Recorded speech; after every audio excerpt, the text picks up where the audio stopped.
देशवासियों, नमस्कार। कोरोना के खिलाफ देश आज फिर एक बहुत बड़ी लड़ाई लड़ रहा है। कुछ सप्ताह पहले तक स्थितियां संभली हुई थी और फिर एक कोरोना की दूसरी वेव तूफान बनकर आ गई। जो पीड़ा आपने सही है, जो पीड़ा आप सह रहे हैं, उसका मुझे पूरा एहसास है। जिन लोगों ने बीते दिनों में अपनों को खोया है, मैं सभी देशवासियों की तरफ से उनके प्रति संवेदनाएं व्यक्त करता हूं। परिवार के एक सदस्य के रूप में मैं आपके दुख में शामिल हूं। चुनौती बड़ी है, लेकिन हमें मिलकर अपने संकल्प, अपने हौसले और तैयारी के साथ इसको पार करना है।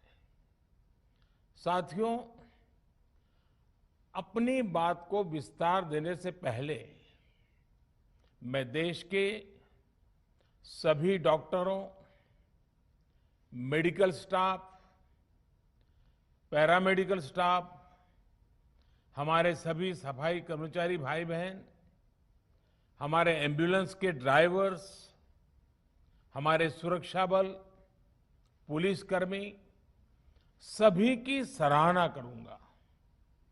आपने कोरोना की पहली वेव में भी अपना जीवन दांव पर लगाकर लोगों को बचाया था।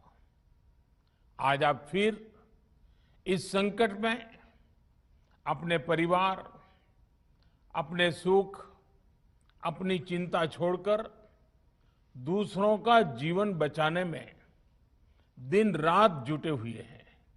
साथियों, हमारे शास्त्रों में कहा गया है, त्याज्यम न धैर्यम विदुरेऽपि काले, अर्थात कठिन से कठिन समय में भी हमें धैर्य नहीं खोना चाहिए। किसी भी परिस्थिति से निपटने के लिए हम सही निर्णय लें, सही दिशा में प्रयास करें, तभी हम विजय हासिल कर सकते हैं। इसी मंत्र को सामने रखकर आज देश दिन रात काम कर रहा है। बीते कुछ दिनों में जो फैसले लिए गए हैं, जो कदम उठाए गए हैं, वो स्थिति को तेजी से सुधारेंगे। इस बार कोरोना संकट में देश के अनेक हिस्से में ऑक्सीजन की डिमांड बहुत ज्यादा बढ़ी है। इस विषय पर तेजी से और पूरी संवेदनशीलता के साथ काम किया जा रहा है। केंद्र सरकार, राज्य सरकारें, प्राइवेट सेक्टर, सभी की पूरी कोशिश है कि हर जरूरतमंद को ऑक्सीजन मिले। ऑक्सीजन प्रोडक्शन और सप्लाई को बढ़ाने के लिए भी कई स्तरों पर उपाय किए जा रहे हैं। राज्यों में नए ऑक्सीजन प्लांट्स हो, 1 लाख नए सिलेंडर पहुंचाने हो, औद्योगिक इकाइयों में इस्तेमाल हो रही ऑक्सीजन का मेडिकल इस्तेमाल हो, ऑक्सीजन रेल हो, हर प्रयास किया जा रहा है। साथियों, इस बार जैसे ही कोरोना के केस बढ़े, देश के फार्मा सेक्टर ने दवाइयों का उत्पादन और बढ़ा दिया है। आज जनवरी फरवरी की तुलना में देश में कई गुना ज्यादा दवाइयों का प्रोडक्शन हो रहा है। इसे अभी और तेज किया जा रहा है। कल भी मेरी देश की फार्मा इंडस्ट्री के बड़े जो प्रमुख लोग हैं, उसके जो एक्सपर्ट लोग हैं, उनसे बहुत लंबी चर्चा हुई है। प्रोडक्शन बढ़ाने के लिए हर तरीके से दवाई कंपनियां की मदद ली जा रही है। हम सौभाग्यशाली हैं कि हमारे देश के पास इतना बड़ा मजबूत फार्मा सेक्टर है जो बहुत अच्छी और तेजी से दवाइयां बनाता है। इसके साथ ही अस्पतालों में बेड की संख्या को बढ़ाने का भी काम तेजी से चल रहा है। कुछ शहरों में ज्यादा डिमांड को देखते हुए विशेष और विशाल कोविड हॉस्पिटल बनाए जा रहे हैं। साथियों, पिछले वर्ष जब देश ने कोरोना के कुछ ही मरीज सामने आए थे, उसी समय भारत में कोरोना वायरस के खिलाफ प्रभावी वैक्सीन के लिए काम शुरू कर दिया था। हमारे वैज्ञानिकों ने दिन रात एक करके बहुत कम समय में देशवासियों के लिए वैक्सीन विकसित की है। आज दुनिया की सबसे सस्ती वैक्सीन भारत में है। भारत की कोल्ड चेन व्यवस्था के अनुकूल वैक्सीन हमारे पास है। इस प्रयास में हमारे प्राइवेट सेक्टर ने इनोवेशन और एंटरप्राइज की भावना का बेहतरीन प्रदर्शन किया है। वैक्सीन्स की अप्रूवल्स और रेगुलेटरी प्रोसेसेस को फास्ट ट्रैक पर रखने के साथ ही सभी साइंटिफिक और रेगुलेटरी मदद को बढ़ाया गया है।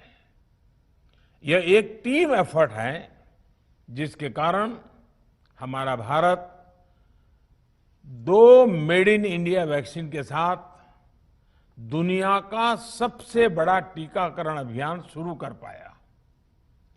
टीकाकरण के पहले चरण से ही गति के साथ ही इस बात पर जोर दिया गया कि ज्यादा से ज्यादा क्षेत्रों तक, जरूरतमंद लोगों तक वैक्सीन पहुंचे। दुनिया में सबसे तेजी से भारत में पहले 10 करोड़, फिर 11 करोड़ और अब 12 करोड़ वैक्सीन डोज दिए गए हैं। आज कोरोना से इस लड़ाई में हमें हौसला मिलता है कि हमारे health care workers, frontline corona warriors और सीनियर सिटीजन्स के एक बड़े हिस्से को वैक्सीन का लाभ मिल चुका है। साथियों, कल ही वैक्सीन को लेकर हुए एक और अहम फैसला भी हमने किया है। 1 मई के बाद से 18 वर्ष के ऊपर के किसी भी व्यक्ति को वैक्सीनेट किया जा सकेगा। अब भारत में जो वैक्सीन बनेगी उसका आधा हिस्सा सीधे राज्यों और अस्पतालों को भी मिलेगा।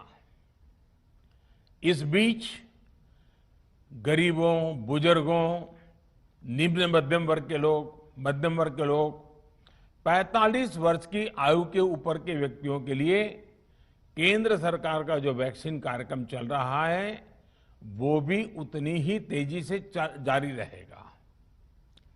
पहले की तरह ही सरकारी अस्पतालों में मुफ्त वैक्सीन मिलती रहेगी, जिसका फायदा, जैसा मैंने कहा, हमारे गरीब परिवार हो, हमारे मध्यम वर्ग, निम्न मध्यम वर्ग के परिवार हो, वो उनका लाभ उठा सकेंगे। साथियों, हम सभी का प्रयास जीवन बचाने के लिए है, और जीवन बचाने के लिए तो है ही, प्रयास से भी ये है कि आर्थिक गतिविधियां और आजीविका कम से कम प्रभावित हो। प्रयास का तरीका यही रखा जाए। वैक्सीनेशन को 18 वर्ष की आयु के ऊपर के लोगों के लिए ओपन करने से शहरों में जो हमारे वर्कफोर्स है उसे तेजी से वैक्सीन उपलब्ध होगी। राज्यों और केंद्र सरकार के प्रयासों से श्रमिकों को भी तेजी से वैक्सीन मिले लगेगी। मेरा राज्य प्रशासन से आग्रह है कि वो श्रमिकों का भरोसा जगाए रखे। उनसे आग्रह करें कि वो जहां है वहीं रहे। राज्यों द्वारा दिया गया ये भरोसा उनकी बहुत मदद करेगा कि वो जिस शहर में हैं वहीं पर अगले कुछ दिनों में वैक्सीन भी लगेगी और उनका काम भी बंद नहीं होगा। साथियों, पिछली बार जो परिस्थितियां थी वो अभी से काफी भिन्न थी। तब हमारे पास इस वैश्विक महामारी से लड़ने के लिए कोरोना स्पेसिफिक मेडिकल इंफ्रास्ट्रक्चर नहीं था।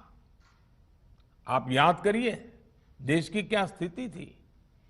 कोरोना टेस्टिंग के लिए पर्याप्त लैब नहीं, पीपीई का कोई प्रोडक्शन नहीं, हमारे पास इस बीमारी के ट्रीटमेंट के लिए कोई खास जानकारी भी नहीं। लेकिन बहुत ही कम समय में हमने इन चीजों में सुधार किया। आज हमारे डॉक्टरों ने कोरोना के इलाज की बहुत ही अच्छी एक्सपर्टीज हासिल कर ली है। वो ज्यादा से ज्यादा जीवन बचा रहे हैं। आज हमारे पास बड़ी मात्रा में पीपीई किट्स हैं, लैब्स का बड़ा नेटवर्क है और हम लोग टेस्टिंग की सुविधा को निरंतर बढ़ा रहे हैं। साथियों, देश ने कोरोना के खिलाफ अब तक बहुत मजबूती से और बहुत धैर्य से लड़ाई लड़ी है। इसका श्रेय आप सभी को, सभी देशवासियों को ही जाता है। अनुशासन और धैर्य के साथ कोरोना से लड़ते हुए आप देश को यहां तक लाए हैं। मुझे विश्वास है जन भागीदारी की ताकत से हम कोरोना के इस तूफान को भी परास्त कर पाएंगे। आज हम अपने चारों ओर देख रहे हैं कि कैसे कई लोग, कई सामाजिक संस्थाएं जरूरतमंदों तक मदद पहुंचाने में दिन रात जुटे हैं। दवाई पहुंचाना हो, खाने या रहने की व्यवस्था करनी हो, लोग पूरे मनोयोग के साथ काम कर रहे हैं। मैं इन सभी के सेवा भाव को आदरपूर्वक नमन करता हूं और देशवासियों से अपील करता हूं कि अधिक से अधिक मात्रा में इस संकट की घड़ी में देशवासी आगे आएं और जरूरतमंदों तक मदद पहुंचाएं। समाज के पुरुषार्थ और सेवा के संकल्प से ही हम ये लड़ाई जीत पाएंगे। मेरा युवा साथियों से अनुरोध है कि वो अपनी सोसाइटी में, मोहल्ले में, अपार्टमेंट्स में छोटी छोटी कमेटियां बनाकर कोविड अनुशासन पालन करवाने में मदद करें। हम ऐसा करेंगे तो सरकारों को न कभी कंटेनमेंट जोन लगाने की जरूरत पड़ेगी, न कर्फ्यू लगाने की जरूरत पड़ेगी और लॉकडाउन का तो सवाल ही नहीं उठता है, आवश्यकता ही नहीं पड़ेगी।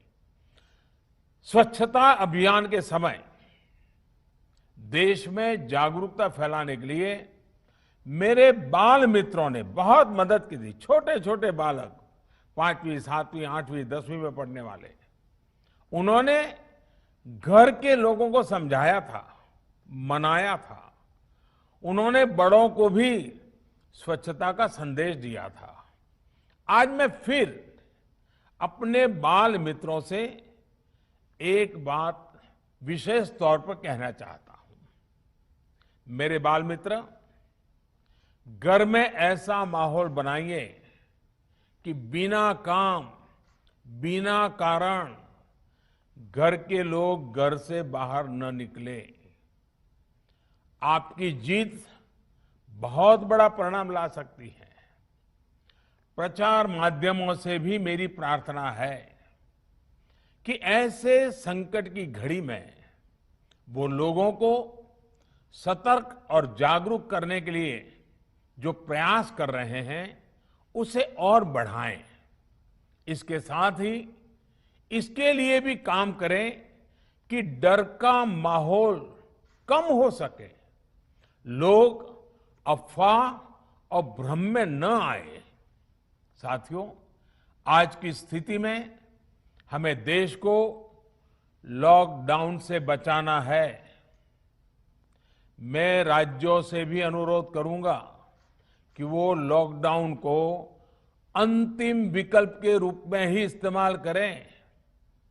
लॉकडाउन से बचने की भरपूर कोशिश करनी है और माइक्रो कंटेनमेंट जोन पर ही ध्यान केंद्रित करना है। हम अपनी अर्थव्यवस्था की सेहत भी सुधारेंगे और देशवासियों की सेहत का भी ध्यान रखेंगे। साथियों, आज नवरात्रि का आखिरी दिन है। कल रामनवमी है और मर्यादा पुरुषोत्तम श्री राम का हम सभी को यही संदेश है कि हम मर्यादाओं का पालन करें। कोरोना के इस संकट काल में कोरोना के बचने के जो भी उपाय है, कृपया करके उनका पालन 100% करिए।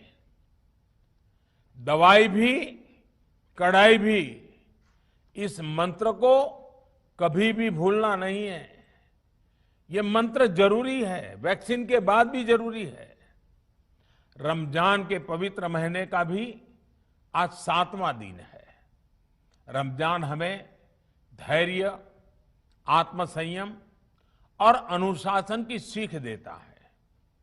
कोरोना के खिलाफ जंग जीतने के लिए अनुशासन भी, उसकी भी उतनी ही जरूरत है। जब जरूरी हो तभी बाहर निकले, कोविड अनुशासन का पूरा पालन करें। मेरा आप सभी से यही आग्रह है। मैं आपको फिर ये भरोसा देता हूं, आपके इस साहस, धैर्य और अनुशासन के साथ जुड़कर आज जो परिस्थितियां हैं उन्हें बदलने में देश कोई कोर कसर नहीं छोड़ेगा। आप सभी स्वस्थ रहें, आपका परिवार स्वस्थ रहे, इसी कामना के साथ मैं अपनी बात समाप्त करता हूं। आपका बहुत बहुत धन्यवाद।